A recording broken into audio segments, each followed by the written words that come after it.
Alright guys, so welcome back. At nagbabalik tayo sa motovlog natin guys. Balik biyahe tayo guys. Magiging neutral lang tayo sa bawat biyahe natin, sa bawat magiging pasahero natin. Kung ano mapag-usapan, kung ano mangyari, ikikwento ko na lang sa inyo. So ganun ang mangyayari ngayong content natin. Magiging neutral lang tayo. So yun nga guys no, kwento ko lang sa inyo dahil kaya tayo pabiyahe ngayon ay dahil kailangan natin makaipon ng pangtubos guys. So ganito kasi yun, kwento ko sa inyo kung bakit. Kasi nahuli ako last 2023 at 2023 tama 2023 noong December 31. At ayun nga, dahil nahuli ako ng no helmet. Kasi ang nangyari noon ay doon lang kami sa may malapit lang sa amin yan, kaya hindi na kami nag-helmet eh. Magkakapi lang kami, tapos tutukan kasi yun December 31. Eh yun, tempo na checkpoint, wala, nanikit talaga sila eh. Hindi na pausapan. Then ayun nga, ang nangyari na ito guys is hindi na pausapan, and then natikitan. Kaso wala silang binigay na ticket. Nangyari ganito, wala silang binigay na ticket sa akin. So ano lang sila, parang yung ewan ko, single ticketing lang ata, hindi ko alam, basta yun inata yun. Tapos sakto wala, naubos daw yung terminal nila, kaya walang nabigay sa akin na resibo, yung ticket na ganun. So wala akong pinanghawakan. De parang nasa akin holiday yun, tapos parang hindi naman ako natikitan eh, parang ganun. Kinuha lang yung lisensya ko, tapos yun nga, may inano sila sa parang terminal ata yun, pinipindot ganun. Pero walang binigay sa akin na receipt na katunayan na yung ipapakita ko nga. Tapos yun, parang binaliwala ako lang guys, kasi nga wala akong pinanghawakan na ticket nun. Siyempre, January 1, kasi December 31 yan. January 1, holiday. Yun, ano yung holiday na bagong taon. So nawala na sa isip ko hanggang sa lumipas yung ilang buwan, ilang araw, hanggang sa ngayong 2025. Yun, doon ko na kasi magpaparehistro na ako. Then pagka-check ko sa portal ng ng LTO, may alarm ako. So medyo kinabahan ako kasi ba't ako may alarm? Kasi mamaya bigla na lang ako harangin, alam niyo yun. May alarm ako sa LTO, bigla na lang ako harangin, i-hold na ganyan. So ginawa ko, pumunta ako ng LTO ngayon. Ngayon, pagkapunta ko ng LTO, tinanong ko ano yung alarm ko na ganyan. Yun nga, in-explain nila na ganito ganyan. Nahuli daw ako ng December 31 na ganyan, explain yun, naalala ko. Sabi ko, okay, ganyan, naalala ko na. So, pinapunta ako ng City Hall kung saan ako nahuli. At yun, doon ako pumunta. Then pagkapunta ko doon, pina-estimate ko, sabi ko magkano yung violation ko. Nagulat ako dahil umabot ng 20K. Kasi ang penalty pala nun guys is per day. So yung huli mo, kunwari magkano yung violation mo, is ita-times nila sa 5% yun. And then ayun yung magiging per day. Ayun yung magiging penalty per day mo, yung 5% ng total ng ng violation mo, kung magkano yun. So yung akin parang no helmet is 1,500, and then 5% nun is 75 pesos per day. Ayun. So kaya lumaki ng lumaki.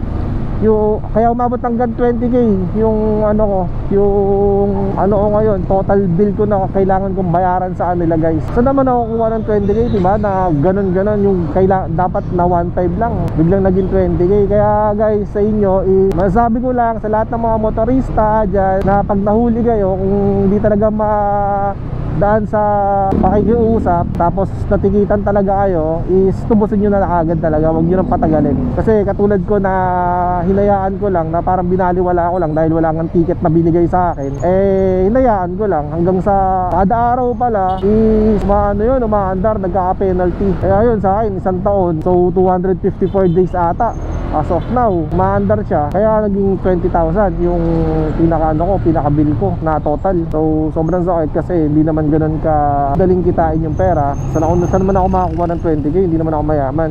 Kaso nga lang, no choice, dahil kailangan nating bayaran yun kasi hindi tayo makapag-renew ng lisensya. Tsaka syempre as a rider, importante yung lisensya sa amin, yung lisensya sa akin. Kaya no choice na bayaran ko talaga yun. Well, sana pag punta ko doon, kung babayaran na, sana mababaan man lang, hindi na 20K, kahit mababaan man lang sana, makikiusap ako kasi sobrang laki talaga ng 20K. Tapos yun, binigyan nga lang ako guys ng ng 1 week lang na palugit kasi pag hindi ko nabayaran ng 1 week, tuloy-tuloy pa rin yung andar ng days ng penalty ko. Kaya mas lalong lalaki lang pag tinatagal ko pa, diba? Kaya kailangan ko na asikasuhin. Kaya ayun, kaya babiyahe ako ngayon guys, kahit pa paano maka-ipon tayo ng pagtubos. Pang ano na sana, pang Valentine na sana, pang date na sana namin nawala pa. Kaya yun, kaya back to the vlog tayo. Pang pantubos man lang, babawi man lang natin yung ano, yung pangtubos natin guys. Mag-isipag ulit ako mag-upload ulit. Magiging neutral lang tayo kung walang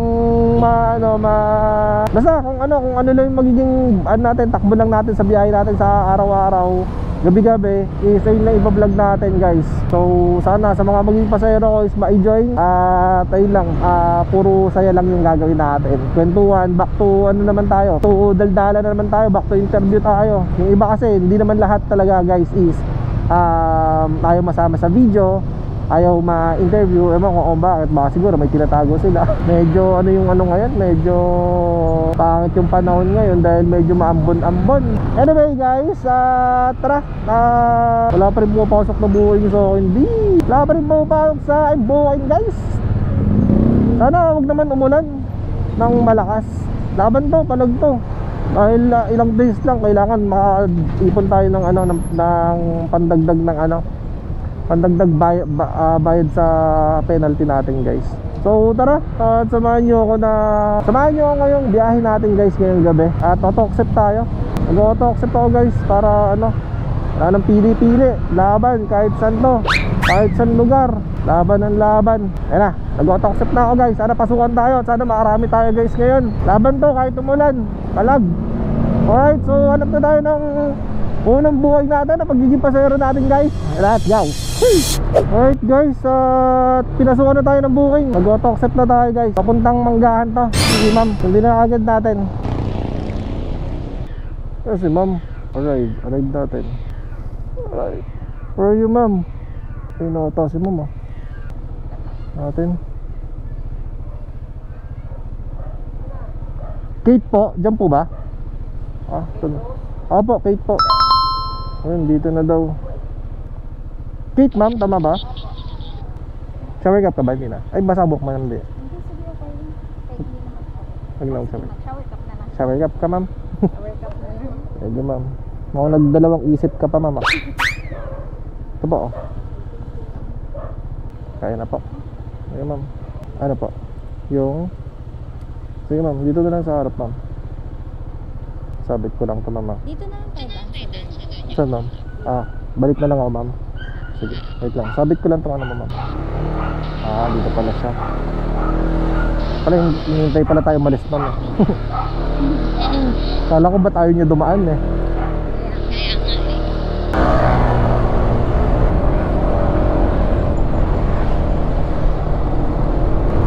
Alright guys, bigla akong nawala. Na-drop na natin yung pasahero natin kasi kanina kung napansin nyo yung camera, pagod na, napapagod. Lumuyo ko mag-isa kaya pinatay ko na muna at saka inayos ko na muna pag-drop ng pasahero. Sa ngayon okay naman na, tuloy-tuloy yung vlog natin at hanap tayo ng pangalawang pasahero natin guys. Hindi tayo nakapagtsikahan kanina sa pasahero natin. Pagod yung camera ko boy, pagod ka na. So tara, hanap tayo ng pangalawang pasahero natin guys. Let's go. Okay guys, meron na tayong saan to? Wago, akit doon, ayoko makyat doon. Meron tayong pangalawang buhayin guys. Kaso ko lang, pinapakit ako doon, ayoko makyat doon o dito. Kuya, pwede po paantay saglit. Saan ka ba? Dito ba yun? Lang, chat natin to. Kasi ba't kinita yun? Dito na po ako. Chat natin guys. Saan ba ito paakyat?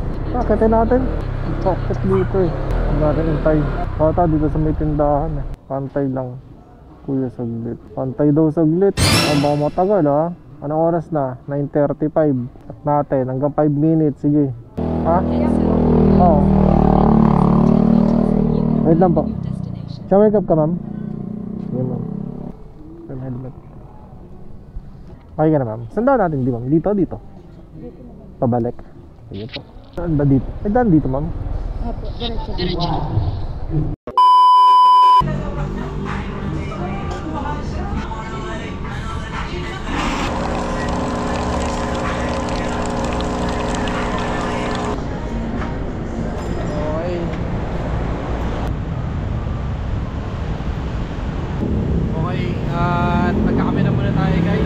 Tinatamaan na ako ng antok.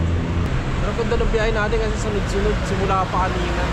Pagka-drop meron maagad, diba? Kaya tama muna magpahinga at magkape na muna tayo. Tara guys, kape!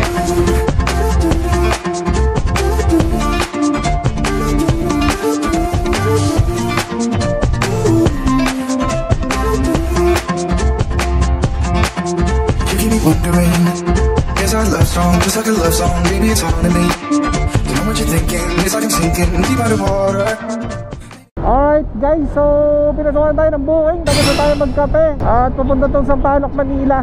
Gising na ulit tayo. Hanggang umaga na ulit tong kape natin. Buti na lang dito mo tuloy yung ano, yung ambon na malakas. Hindi, dito lang po ako. Pick up lang po, dito lang. Tayo makakadaan. Kaya to. Ikaw ba Eliza, ma'am?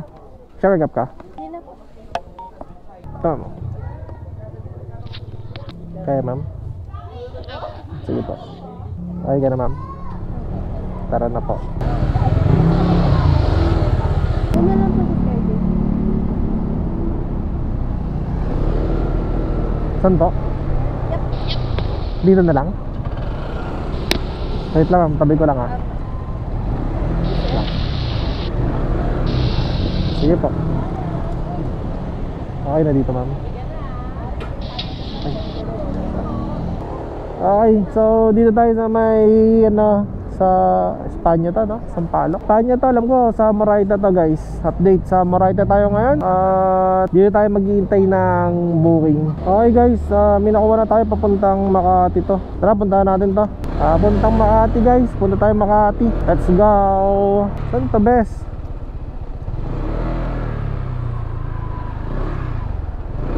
Dito.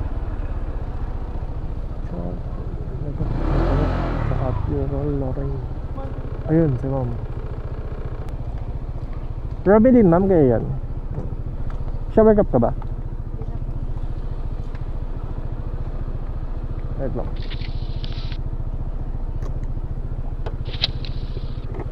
Ma'am.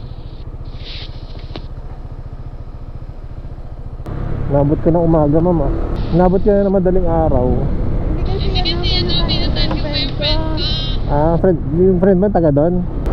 Ano yun, ma'am? Ginabahan ako sa'yo, ano yun? Ha?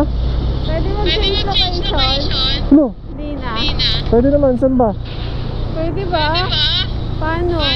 Saan ka pupunta? Hindi ka mapagalitan? Papagalitan. Bakit, ma'am? Saan ka pupunta? Depende yan, ma'am, kung saan lugar. Saan ba yan? Tapos, saan tayo pupunta?